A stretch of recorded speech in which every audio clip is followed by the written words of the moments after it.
Hello,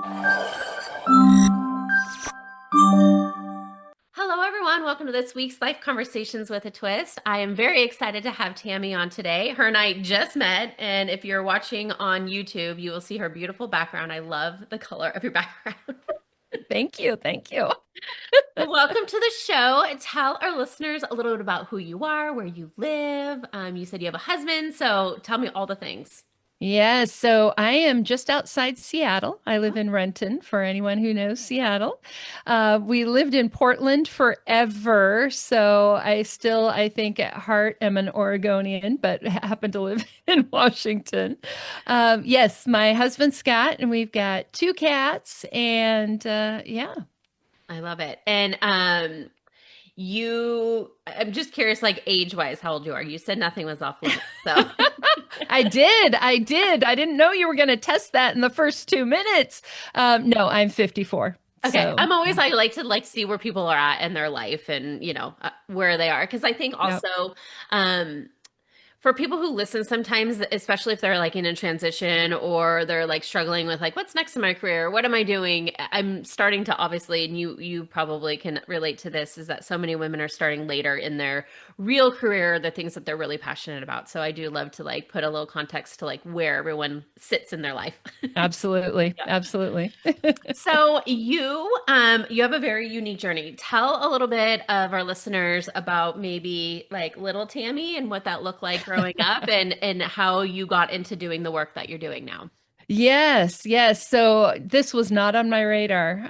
Little Tammy, let's see, she first wanted to be a librarian. I think because I love to read and I love books and I loved organizing my Oh. books. So I figured I needed to be a librarian so would have books to organize.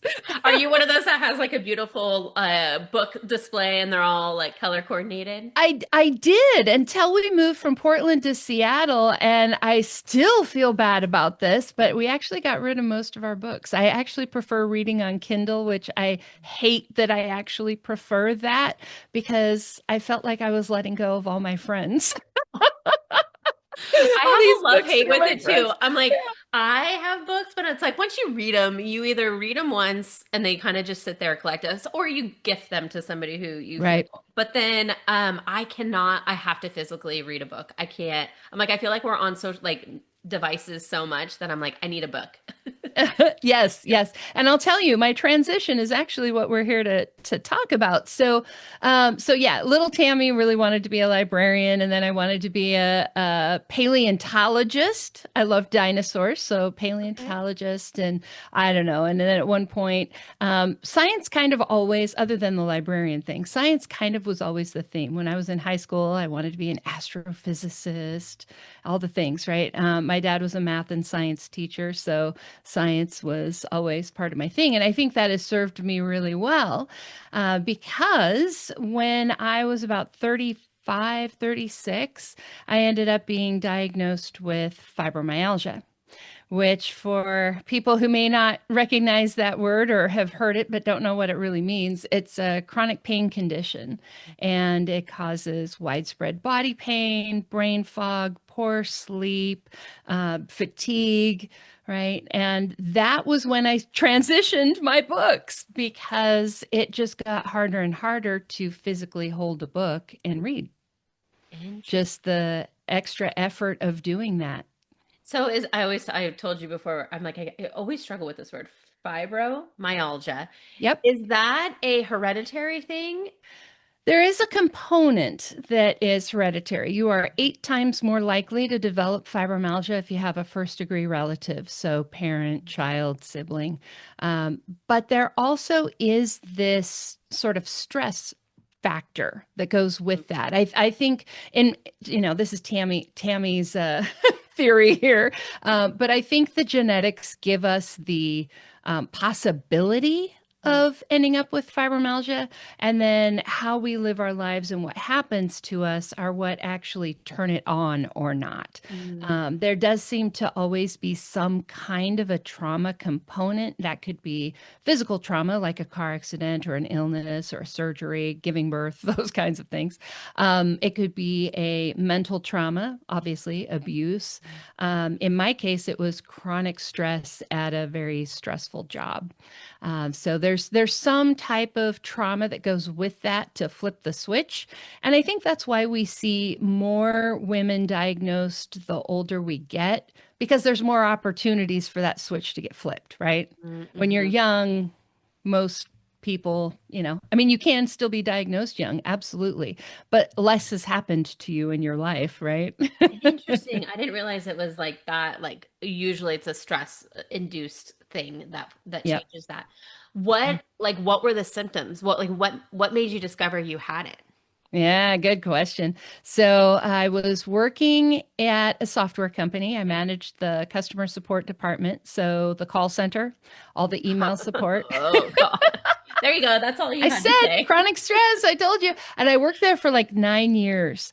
And I had days where I used to joke, quote unquote, with my department that if it wasn't written down, it didn't exist. So you couldn't just tell me something. You had to either write me a note or you had to send me an email. If it wasn't written down, it didn't exist. And that was the brain fog, right? And Mm. then I would also have these moments where I was like, oh my God, if I could just turn off the lights, close my office door, lay down on the floor for a minute, like I could get a really good nap in right about now. You could And tell like you were physically just getting I was tired. just exhausted, Mm. and when you go home and you're achy and you're exhausted and you're in your early 30s, I don't know. I guess I just thought that's what you were supposed to be in your What life 30s. was all about. I mean, as terrible as that sounds, when Yeah. you're living it every day, you don't always know that that's not normal, Yeah. right? Mhm. Yeah. So did you go to the doctor and you're like, what is wrong with me? Like, why am I just falling asleep at work all the time? Yes, I did. And I was prescribed antidepressants and I was referred to a counselor and I was, basically, it's stress. It's not stress causing something else, it's just stress. And so I started doing my own research and I ran across fibromyalgia, chronic fatigue, those kinds of things. I'm like, hey, could this be what I'm dealing with? And at the time, I my health insurance was through an HMO. So I lived in their little HMO box, right? Mhm. And they were fantastic for the things that they knew what to do with, right? If it fit in their box, they were awesome. But anything outside of that box, not so much. So I actually didn't get a diagnosis until I got married and got on my husband's insurance, got out of that HMO, and could go see any doctor I wanted to. That's when I finally got my diagnosis. But it was several years of trying to find answers. Yeah. Did you have a lot of pain? Like, I know you said part one of the symptoms is like chronic pain. Is it like joint pain? Is it like what Yeah, pain is it? yeah. So it can be joint pain. It can be muscle pain. The thing about fibromyalgia pain is that there's no actual damage. So it moves around because the problem is actually in our brains and in our nervous system, right? It's in how our nervous system is responding to stimuli. So for people with fibromyalgia, one of my friends, like for a long time, she didn't wear sleeves on any of her shirts because the sleeves literally hurt her arms because of her fibromyalgia. You might have your legs hurt one day, but then your back hurts the next. And so you get x-rays, you get MRIs, everything looks totally normal. And so it can be really, really hard to get a diagnosis, right? So for me, it was a little bit more of an ache than a sharp pain. And since then, since most of my fibro pain got managed, I would have, like when I was on a trip, I would wake up and I'd be like, oh my gosh, I'm coming down with something. Of course, I'm on my trip. I'm getting sick. And then Oh, yeah, no, that's my old friend, fibromyalgia. Mm. So, if you think about that achy feeling that you have when you have the flu or the cold, a cold or something like that, that's what my pain was like. Just that all over, sometimes even your eyelashes hurt kind of a thing. Does like temperature affects things differently, right? Yes, yes. So I personally don't do well with heat. I don't do awesome with cold, but I feel like it's easier to get warm if you're cold and you can only take so much off, but you can always put more on, right? Yeah. But I have had clients who were just the opposite. I've had several clients who moved from colder places, stormier, windier places to like Arizona. Mm. And it definitely changed their symptoms. And then clients just the opposite who were in hot places that moved somewhere cold. So I think we all are a little bit different, but how it affects us, like it definitely does. We just have to figure out like where our body is happiest. My girlfriend struggles with cold. So Yeah.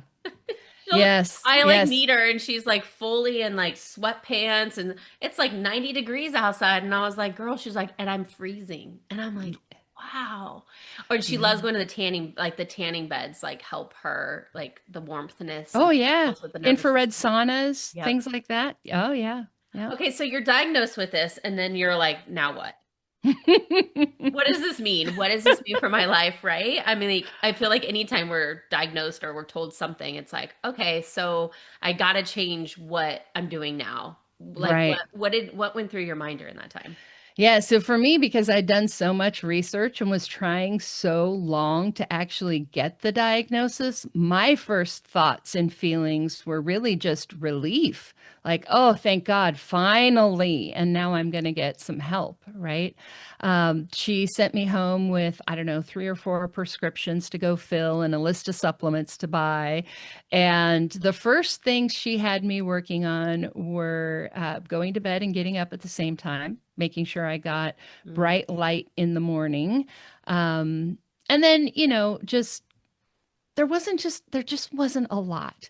A lot of times when we're diagnosed with things that are chronic like this, fibromyalgia, there is no cure. It can be managed to the point where it's in remission and isn't an issue, but there is no cure. And so when we have these chronic illnesses, we're just kind of taught, learn how to live with it, right? It's not like other things where you're diagnosed and it's like, here's how to get over it, right? The conversation is completely different. And that's actually part of my mission is to help change that conversation. Because at this stage, my fibromyalgia is in remission. I haven't had any pain since 2018. So it's been what, 7 years now without any fibro pain. But yeah, it's a hard conversation. Our doctors don't really know. They're not really taught. This isn't something that's really taught in medical school, so they don't totally know. And so we're just kind of given, a couple of prescriptions and a list of supplements and good luck. So did you do those things, or did you figure out a way? Clearly, I mean, if you've had no pain in 7 years, like what did you do to say, haha, Yeah. doctors, this is what you do? So I would say actually a little bit of both. I mean, the things that she told me to do weren't wrong. They were definitely part of the thing, part of what I had to do. But I think our doctor's knowledge, I mean, if you think about it, right? Like your primary care doctor goes to medical school, they've got to learn a little bit about a whole lot of stuff, Yeah, right? And so a lot of our doctors give us the right information to get us started, but then that's like the limit for what they know. right. And so for me, it was, I spent 2 years just kind of, I call it treading water, right? Like just trying not to get worse, but also not really getting better either. Mhm. And then had a conversation with my doctor to that effect, right? This isn't what I want for my life. So what can we do? And she introduced me to a health coach in her office. And that really started to change a lot of things for me because it gave me someone to really strategize with for, okay, that didn't work. What can I do different? How can we tweak this? How can I better prepare for that thing next time? Also, somebody to hold me accountable for actually going to bed when I'm supposed to go to bed and take the things I'm supposed to take, right? So that was really my first major turning point, was having that health coach to strategize with, hold me accountable, all of that. But I also kept looking and found some really great doctors along the way, and we uncovered a lot of other things that were impacting this. So I was diagnosed with autoimmune thyroid, Hashimoto's, low thyroid, so Okay. getting treatment for that. I have a sleep disorder called upper airway resistance syndrome. It's kind of like sleep apnea, but a little different, right? So now I sleep with a CPAP machine. So just like uncovering those things, treating those things as we went along, just like every day, a little bit better, a little bit better. And one day you get to where you don't have pain, but you do have to still keep working on it. Did you have to change like I mean, you keep bringing up sleep. So obviously like sleep Yes. is very, very important, but is there like and you mentioned supplements. So like do you have to change your diet? Or what is that like? Can you still exercise? Are you supposed to exercise? Like what did that look like? So it's kind of varies per person, For sure. right? So for me, sleep is and always will be the foundation for everything. The only time I ever have experienced fibro pain in the last, I don't know, 10 years or so, it was because I was in a hotel bed that was too hard. So Mhm. for me, sleep is critical. For some people, diet change is also critical. Like some people need to avoid gluten, others, it's dairy. Like some people, it's not too much sugar. I followed a gluten-free diet at the beginning. I don't anymore. So diet was important for me to like get the ball rolling. But honestly, I don't do anything special now. I probably should, but I'm not. We And all then should, right? we all We should, all but should. like, just to be real here. For some people, exercise really, like, they've got to move or their body is unhappy. I think for most people with fibromyalgia, what I do with my clients is I kind of have them track their steps for a while, and then we look at how much are you actually moving. Mhm. And some people need to do less. Some people need to do more. So it kind of depends on where you're starting. And then, like I said, it's very individual what each person needs to do. But if I could summarize all of it, what we want to do is we want to calm down that overactive fight or flight. With fibromyalgia, we get stuck in that. And so we need to calm that down. So that obviously that means good rest. That means, a lot of different things. Friends, I have such an exciting product that I need to share with you. Are you someone who hates washing their face at night? Yep, that's me. For years, I never wanted to wash my face. And finally, I found a product that actually gets me excited to wash my face every night, and that is Clear Stem. I have tried so many products over the years to find the one that I truly love, the one that makes my skin glow, the one that makes me feel good when I wash it, and the one that gets me excited to want to wash my face. I discovered Clear Stem through another podcaster, and I was like, I got to give this a try. I instantly became obsessed. Some of my favorite products are the hydrating cleanser, which I use every night. It smells delicious. It makes my skin feel so great. Once a week, I use their Vita Scrub, which is an exfoliating cleanser, and that just has these little micro beads in it that just make your face feel so beautiful. I can just feel them get into my pores and really give my face this huge glow. And then one of my other favorite products is the Hydra Berry mask. And once you wash your face, you put a layer of this on your skin and you go to sleep and you wake up and your face feels like butter. I get so many compliments on my skin now. I don't get a lot of breakouts anymore. My face feels nice and hydrated and bright, and it's all because of the Clear Stem product. What I love about them is that their products are all clean. They're good for your skin, they're good for your body, and they have so many different product lines based on the type of skin you have. So go down in the show notes, click on the link. I'm giving 15% off to anybody who uses my code. And I promise you, once you try this, you are going to be obsessed just as much I am. So again, go down to the show notes, click on the link, receive 15% off, and give ClearStem a try. I promise you will not regret it. We also want to give our bodies the building blocks they need to be able to heal. And so that usually means eating more protein. That might mean more movement. That means better sleep, deep sleep, those kinds of things. Sometimes addressing nutritional deficiencies, hormonal imbalances, all of that stuff. And then removing triggers. So taking out the things that we're doing that are making it worse. So that would be things like, too much sugar, or for some people, gluten or dairy, or too much exercise, pushing yourself too hard. So we've got to watch those triggers. And so, like I said, it can be really individualized, which is why it's so hard for people to get the right answer, because it's not like do this, and you're fixed. Right. Do you think that's why health coaches are becoming more of a thing? Like these people who are specialized in like helping you, like we're not all the same. Like you were saying, everybody needs something a little bit different, and they're able to like really work with someone individually, one-on-one, and figure out. Yes, absolutely. Absolutely. I mean, it's why I started training coaches, right? So a certified fibromyalgia coach is somebody who has been trained by me and has learned all the fibro things. So you all basically the things... took your education, everything you've learned these past years, and you're like, now I'm going to train. Exactly. I'm going to train the people who help me. Exactly. I love this. So my coaches graduate with, over 370 hours of fibro education.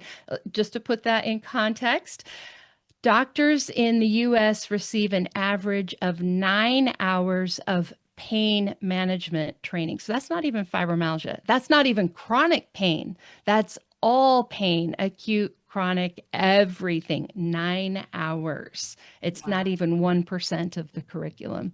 So yeah, we help to fill that gap, right? Because chances are your doctor doesn't know, and it's not totally their fault, right? They haven't been taught. It wasn't part of their education. But also, you need them to have that knowledge. So now what? So my coaches have that education, can come alongside you, teach your doctor, but also we have fibromyalgia too. So there's a whole lot of, here's what I do in my real life, right? And talking to somebody who gets you. Yeah. Do you think like I don't know why I just had this like a moment. Do you think the whole medical industry will change over the next 10, 20 years? Because, I mean, exactly what you just said. They go to school. I mean, of course, I would want someone, if I was like going in brain surgery, to actually like be certified and like really have done the work to be a brain surgeon.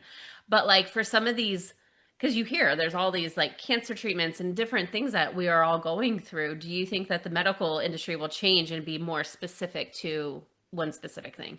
Yeah, it is becoming a lot more patient centered. I have the privilege of getting to talk to medical students at Oregon Health and Science University a couple times a year, and the questions that they're asking, the way that they're thinking is so different than our middle-aged white guy doctors.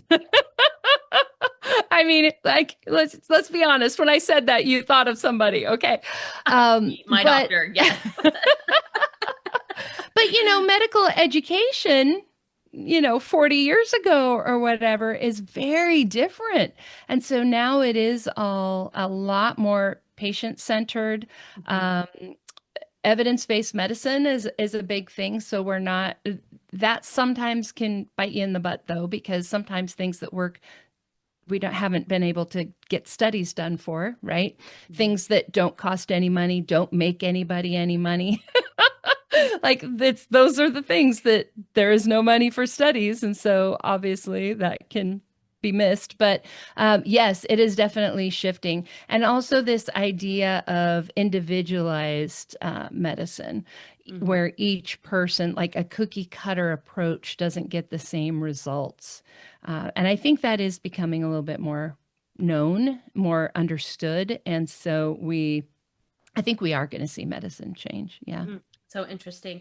So Yeah. when you discovered you have fibromyalgia, did you stop working? And Actually, I I hope you stu- really quit that job because it sounds like the call center for customer service sounds awful and very stressful. Oh my gosh, no kidding. So I actually quit my job before. I had only been married about 2 months. And, in a nutshell, my boss blamed me for something that she had actually done wrong. And my husband was like, "That's it. I'm coming to get you." And he rode down on his Harley in his leathers, comes stomping into the office. "Where's my wife?" Like it was seriously every girl's dream. It was the most awesome thing ever. But that was actually before I got diagnosed. So, So funny. But while you're going through this, I'm curious, like, did you work or was your time spent trying to like feel better and not be in pain? And then, which is now you've learned so much, now you're able to train other people to do it. right, right. So I did try to work at the beginning. After I got rescued from that job, I did try doing a few other things, and honestly, made some really bad mistakes that cost me all my clients, really because of the fibro and the brain fog, if we're really being honest. And so after that happened, I was like, okay, I'm just going to focus on getting better. And so I really made that my job, like you were kind of suggesting there. Mhm. But reading the books, pacing, I did a lot of journaling during that time, just processing things and figuring out what was working for me. And yeah, I yeah. love it. And so now, fast forward, you train health coaches around this.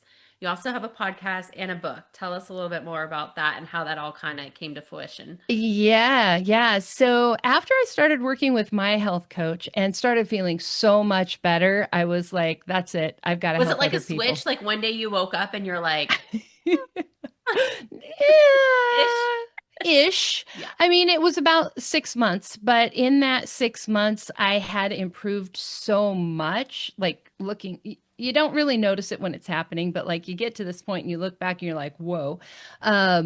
So yeah, in that sense, it kind of was like flipping a switch, but it really took about 6 months. And then I was like, I figured things out that other people haven't figured out in decades. So I need to pay this forward. That's when I became a coach.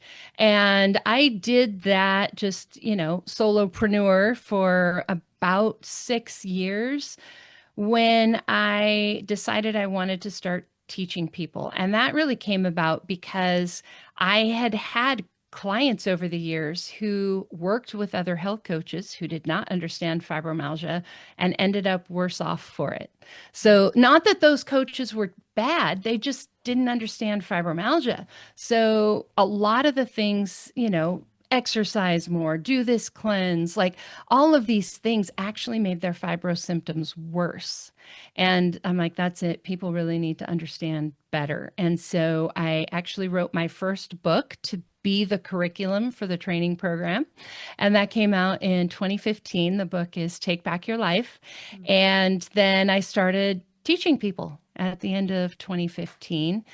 Have done that now for 10 years. Wrote a second book in the along the way, started the podcast along the way, was executive producer for a fibromyalgia documentary. So a lot of things along the way, but all with this idea of helping that individual fibro person out there who feels lost and confused and isn't getting the help they need from their doctors, because there is so much we can do. Mhm. People just don't know, right? Mhm. And I think that goes with any like chronic illness Hmm. or other, health issues that people have. And it's just like we're told. And I just laugh when you're like, oh, they are like, here's some medication to take. And it's like, that's always the reason why, But I'm like, is it really though? Right, right. It's I said, they gave me antidepressants at the beginning. That was the first thing I was given. But there actually is some good scientific basis for giving antidepressants for people with chronic pain. Serotonin affects both our mood and our pain processing. So just because you were given an antidepressant doesn't mean your doctor doesn't know what they're doing. But that's just the beginning. That's not the end, right? And so there is so much more. There are things that we need to do. I'm actually encouraging my clients to take medication more than I'm telling them to not take medication because, especially these days, most people really don't want to take medications. And so often they need to actually take more for a little while because we have to change that nervous system. We have to calm down that fight or flight, but we also need to change how our brains are processing pain. We need to break that pain cycle. And sometimes that does mean medication for a while Mhm. so that you can eventually come back off that medication. But yeah, it's having somebody who understands that to be able to have that conversation with you and really be able to guide you into what's best for you. What is your input and thoughts around cannabis? Ah, good question. I think it is very, very helpful, particularly for chronic pain conditions like fibromyalgia. With fibro, the CBD part of things helps some, but the THC is really what helps with pain management. So if you're just doing CBD creams, CBD tinctures, capsules, you're not getting the full pain relief. It's going to help some. Like there's reasons not to, have THC for sure. But that is the part that really helps with the pain. But the CBDs can really help with sleep. And anytime we increase our sleep, our quality of sleep, then that is for sure going to help our pain and things like that. So there's lots of ways to use cannabis. You don't always have to inhale it, right? There's capsules. My favorite is actually topicals. Mm. So salves, creams, lotions, things like that. You can put it on where you hurt, and it just directly affects what hurts. So yeah, it definitely has a place. Well, and I feel like there's so many more products now. I mean, back when I Yeah. was little, back in the day, you could only smoke it. Right. Now it's like you can drink it or have a little chocolate or a little gummy. And so I'm just curious because I have had a guest on the show where she helps people with chronic diseases like know that cannabis can be a helpful thing if it's done right and how it's done Yes. right and stuff. So Yep. yeah. Yep, I absolutely agree with that. And I'm glad we're starting to see more research being done because I think the medical community's big hang up with it is that, I mean, and this is true for any natural thing, right? Pick two strawberries. One's sweet and one's totally not, right? One's big, one's little. So how do we, if you think about it from a doctor perspective, how do we standardize take X amount? Right. And so if we can get more research done and things like that, I think that will help our providers know how to have us use it. Yeah. How to Right. prescribe it. Yeah, Right. totally. Well, yeah, and it affects things so differently than like where it's in a pill form, but even like I've noticed like I've had gummies before, like some are stronger than the other. I'm like it's literally in the same bag, but like well that one hit me a little bit different than that one because of how Exactly. yeah, it's made. Yeah. What is your podcast about? Like who's on your show? What do you talk about? Yes. So the Fibromyalgia podcast, you might guess, is about fibromyalgia. No. Oh goodness. So it is I kind of try to do about half and half interviews and just me talking, teaching. The interviews are with people like my coaches who are sharing their stories and their tips. But I also interview doctors, researchers.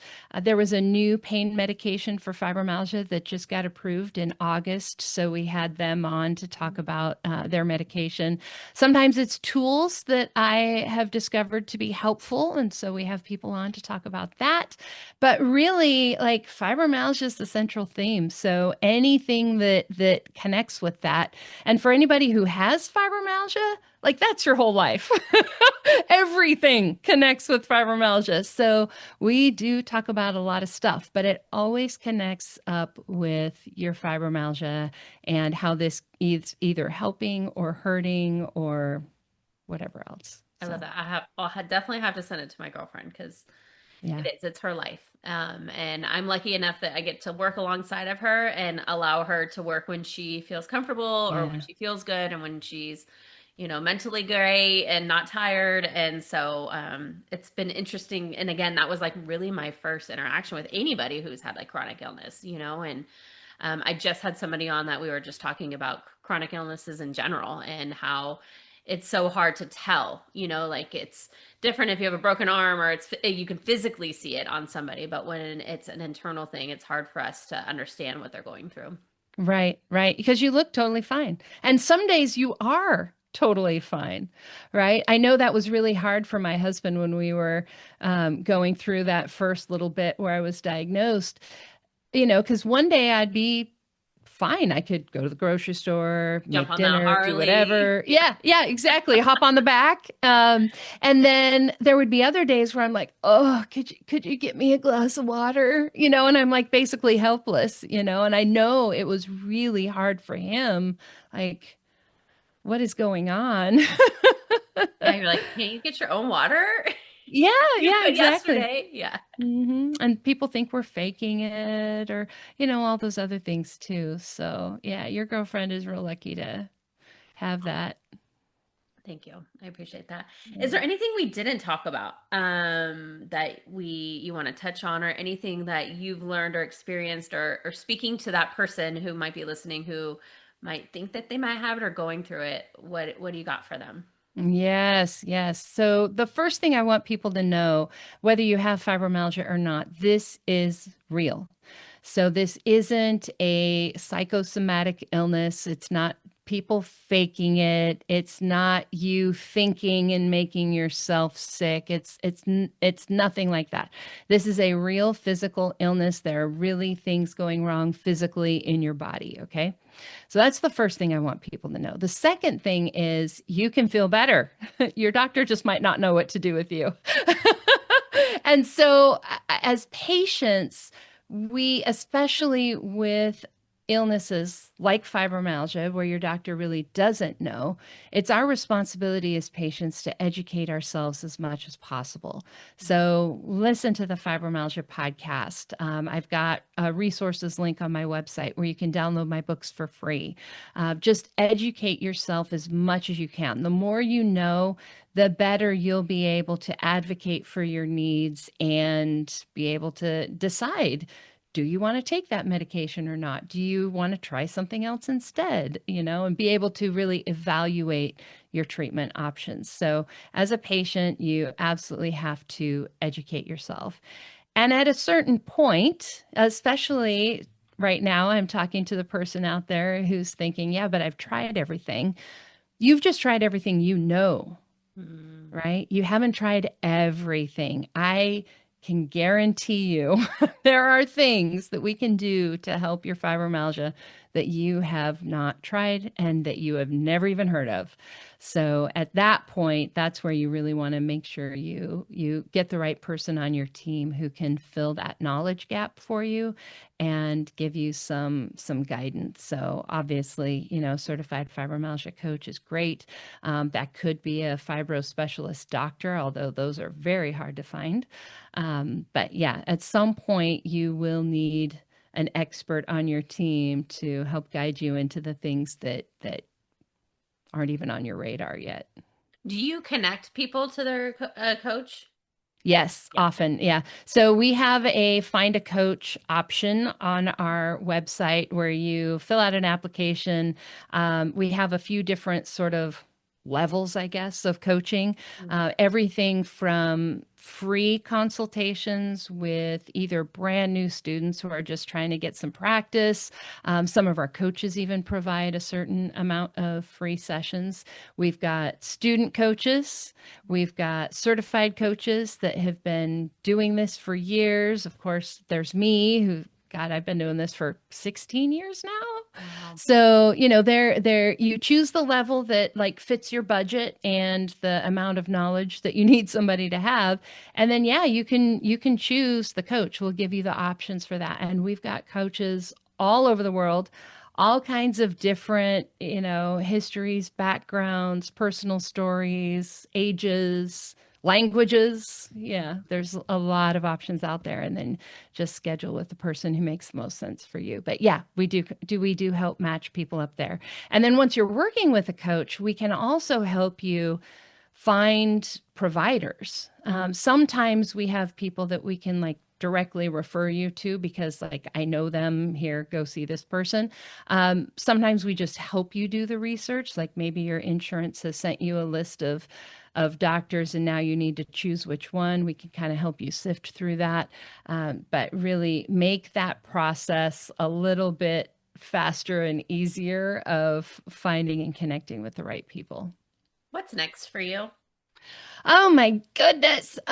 So right now, as you and I are recording this, we are kicking off our Living Well with Fibromyalgia Summit, the holiday edition. So we are doing 2 weeks of talks all around getting through the holidays with less pain and more joy.